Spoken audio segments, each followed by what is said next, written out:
Hello and welcome to the Industry Academia series. Our guest today is Mr. Balbir Singh Dhillon, head of Audi India. He has more than 25 years of experience in the automotive OEM space. Mr. Balbir has a big impact on market expansion and turning around lagging operations in the industry. Welcome. Thank you so much. I'm happy to be at ISB. It's my privilege to be sitting with you and interacting, and I'm hoping that I will be able to add some value in my own self while interacting with you. I'm looking to learn a lot from you and everything that Audi India has been doing. Let's start the interview with the simple question, right? Now, Audi is a well known, reputed global brand. And when you think about India, right, how do you think about the Indian operations as such? So, before I just talk about Audi, I think I'll give you a little bigger picture, going a little helicopter view. Uh, India is a very big market for cars, and in totality, let's say we sell over 3 million cars every year. However, the industry that I represent is luxury cars. Within that is just about 1 to 1.5%. So luxury segment in India is not very large. Let's say last year we sold about 29,000 cars in calendar year 21. And of course, this year we are further growing as an industry, so we will grow. But still, it is not very large. And all the global luxury car players are in India, and there is an intense competition. So from that point of view, you'll have to keep in mind that we are still evolving. But the good thing is that the motorization in India is still less than 30 cars per thousand inhabitants. That means India offers a very long-term perspective of automotive, and India will continue to grow. Of course, there are pandemic years like we had; those give us a jolt. But I think for a long term, the industry will definitely continue to grow. And also, you see, infrastructure is growing in India at a very good pace, and we are one of the leading countries today, and that will also add up to more motorization. Now, this will grow obviously. At this point in time, the luxury segment is debted by the very high taxations that we have on luxury cars, and that's kind of keeping the luxury segment small. But if you go to any Southeast Asian countries, the luxury segment penetration, which in India is 1 to 1.5%, is from 6 to 20%. So that means there is a lot of scope, overall industry growth and then luxury segment growth. So there is a lot of potential that we do see in the future, but at this point in time, the segment is limited, and everybody is there to play. So everybody is doing their best to run a sustainable business, and I'm sure the years ahead of us are going to be positive. That was very nicely put, and I think it's a good summary of the market as such. You did mention one thing about what recently happened, right? Which is the COVID, and there was a jolt to consumer spending, but there was a bigger jolt to the supply chain and everything else, right? So, can you talk a little bit about how it impacted your organization and what you did to handle it? I mean, goes without saying, everybody had very tough time. I think when the pandemic hit all of us in the beginning of 2020, nobody knew how deep the impact of the pandemic would be. I mean, initially we were all thinking that it will go off in a couple of months' time, but that was not the case. With every passing month, starting let's say February, March 2020, it became difficult and difficult and difficult. And obviously, we run business in India, or for that matter, automotive businesses run on a daily basis. In the sense, every month you sell car, dealerships make money, and they pay the salaries to the staff, and the investors make part of that money.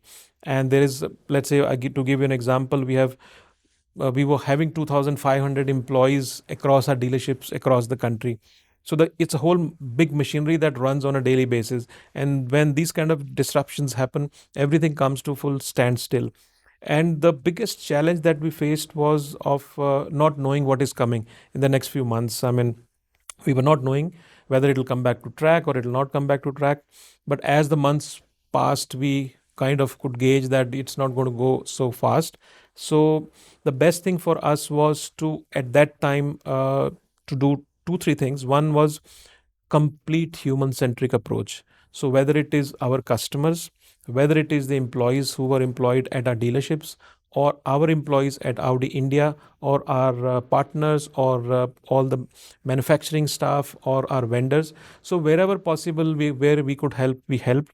To give you some examples, for example, Doctors who own Audi cars, they still needed to move in spite of there was a shutdown. So wherever the governments allowed us to open the workshop, we were sending our let's say staff to service the cars if there was any requirement to break down. If there was breakdown, to take care of those breakdowns. We held back all our staff at our dealerships, also all our staff at Audi India level. And there was a lot of emotional strength that needed to be given. So there was constant engagement with all the staff across the country. That was very, very important.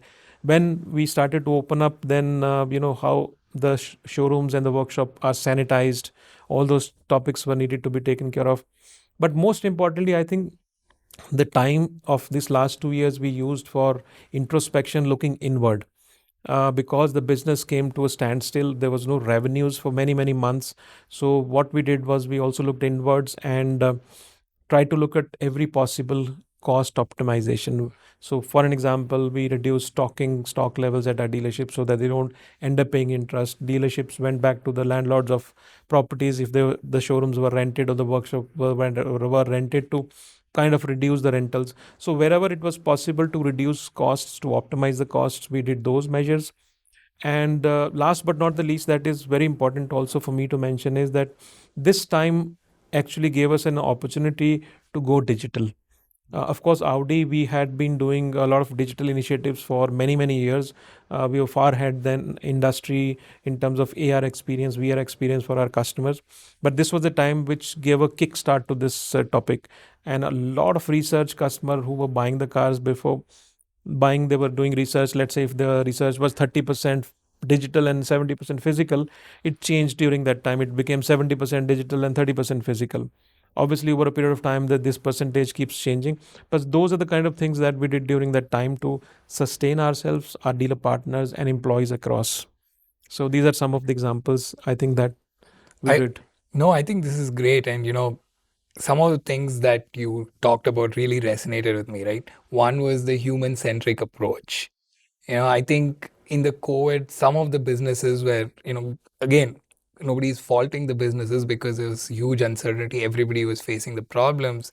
But the fact that, you could employ a human-centric approach and, empathy was there towards all stakeholders that you had, your employees, your dealers, and even doctors who needed these services, I think is a very good point there. Um, I do want to touch on one other thing. So, which one of those things remained now that the COVID environment is changing, right? Which of these things now translated after the COVID era to current practices? I think almost everything. Okay. Um, I mean, I can give example on each of the topics that I've discussed, whether it is emotional connect with our own employees, the employees at the dealership. So engagement level with the teams are only going up. And these tough times have taught us that, we have to be agile, we have to be ready for changes, we have to be flexible.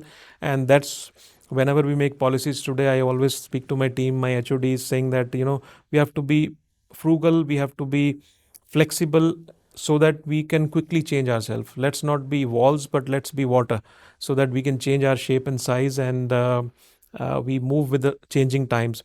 And also an example of digitalization, it is only going up and up and up. But of course, the segment that we belong to, which is luxury segment, customers just don't buy the cars only going digital, because there's a lot of physical experience that happens.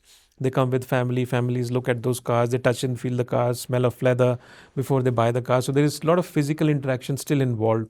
But yes, digital has taken the center stage. So I mean, like I gave you an example, pre-pandemic, if it was 30% digital, 70% physical, it reversed during the pandemic time. But now I can say it is 50-50.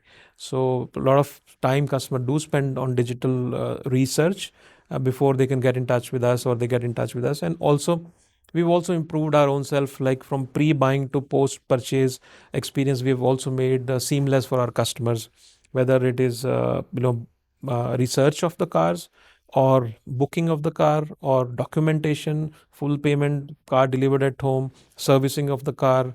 Everything is digitally possible today. So these are also some of the actions that we took on our side, and we are continuing with it. Oh, excellent. So on that note, right? So what do you think of the Ukraine-Russia conflict, and how has that affected you? Has the COVID thing really made you more open to handling these disruptions now?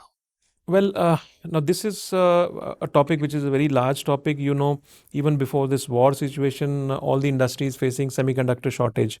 So these are the challenges. Being a global company, we also do face, because every automotive manufacturer, in fact, any manufacturer that uses semiconductors is facing the challenge.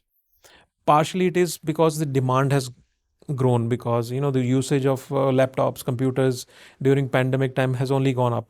Working from home is part of our life today, so the demand went up and the shortage came by.